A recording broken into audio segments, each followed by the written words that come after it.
Good morning, afternoon and evening, my crazies. My name's Angela and I'm the Crazy Poppy Lady, and today I am back with another look at another book. Right, so this book is called Crochet Wreaths for the Home, and the creator is Anna. Sorry Anna, I have no chance of saying that last name, and I really don't want to muck it up, so we'll just call you Anna. Right, now in this book there is 12 gorgeous wreaths and 12 matching mini projects for all year round. Okay, so let's get in and have a look.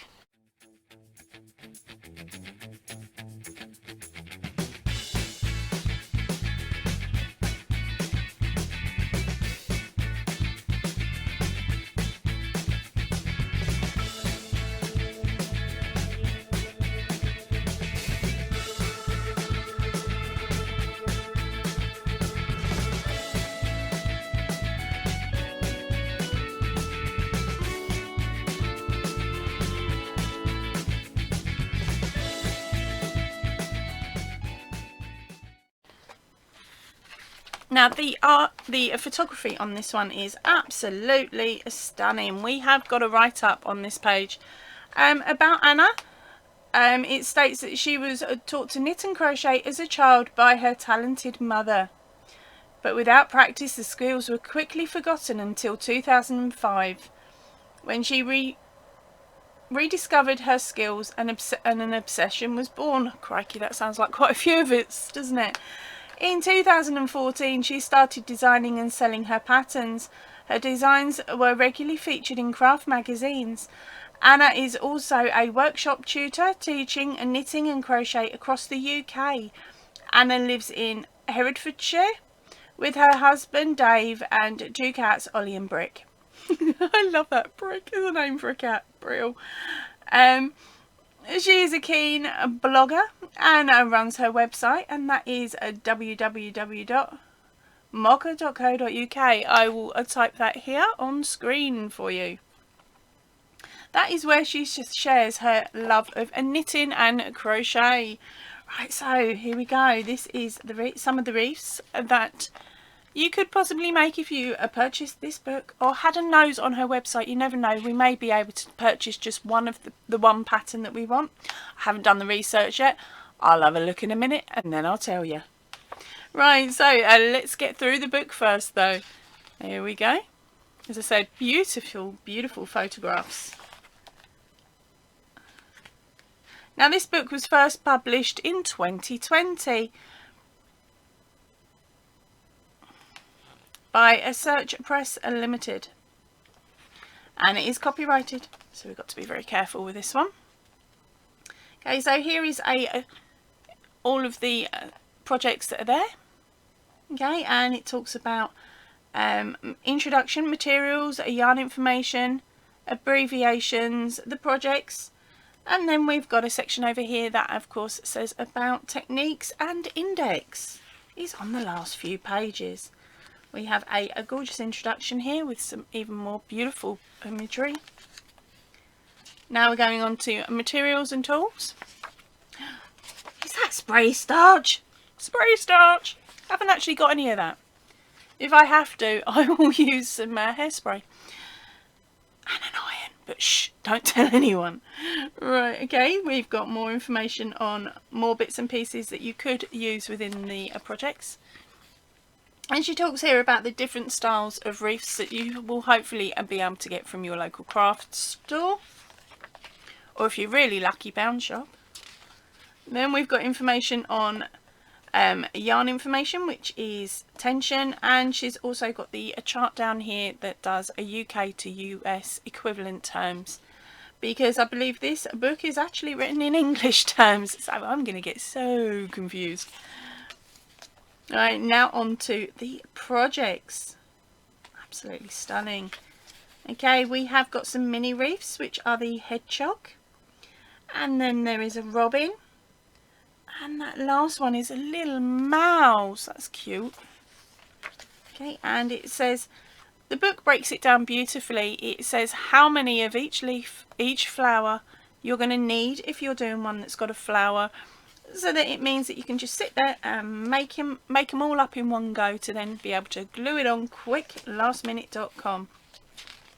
And of course the breakup is exactly the same for the one that's got the little robin attached and the one that has the little mouse. Now one of the first mini project up is a leaf garland. So of course that's got some beautiful leaves, little acorns and little berries. Now we've got the Succulents Reef. Now this one looks like it's got a heck of a lot attached to it. She does break it down, I believe, on the next page. But of course we've got our materials list, we've got our tools and everything else. And she even shares a mini project down here using some of it. So get ready. We have that page that corresponds with it. And that page that corresponds. Now there was something like 6 to 8 different items at least in that one.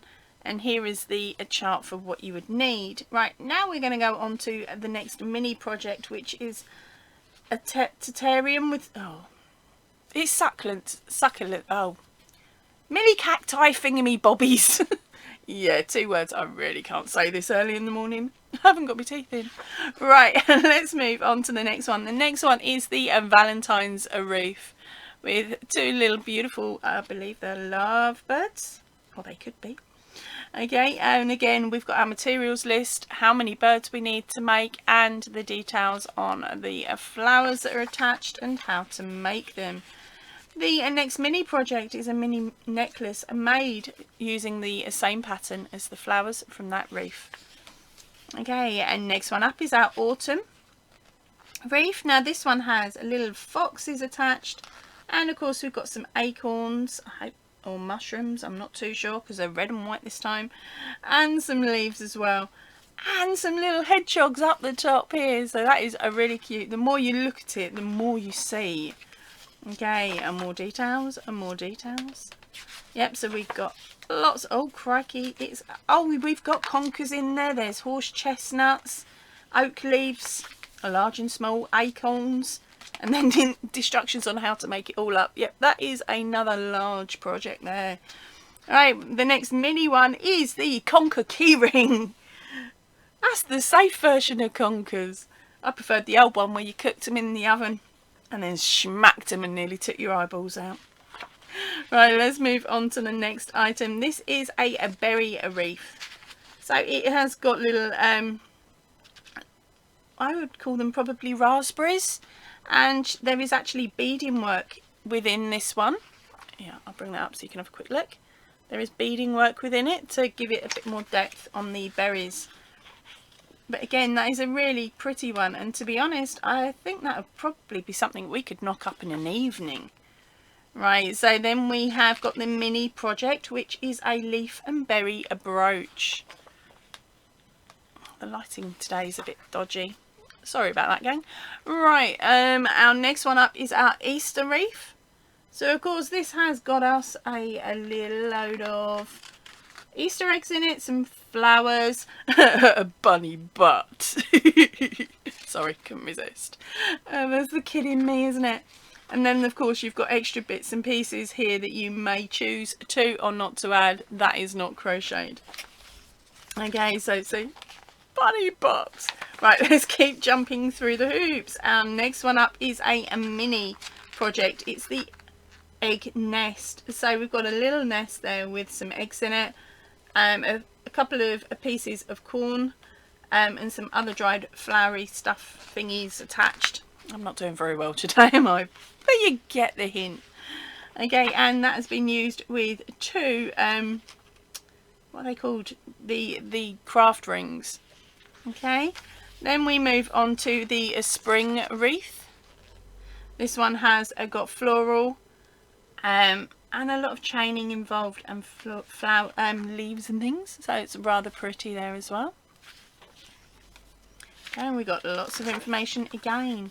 And the mini project is a flower corsage using the same pattern that is on the previous wreath.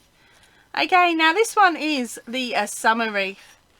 Okay, it looks like it's got some beautiful roses there, done in the brown. What I was going to say, it's very floofy, isn't it? Okay, let's skip over.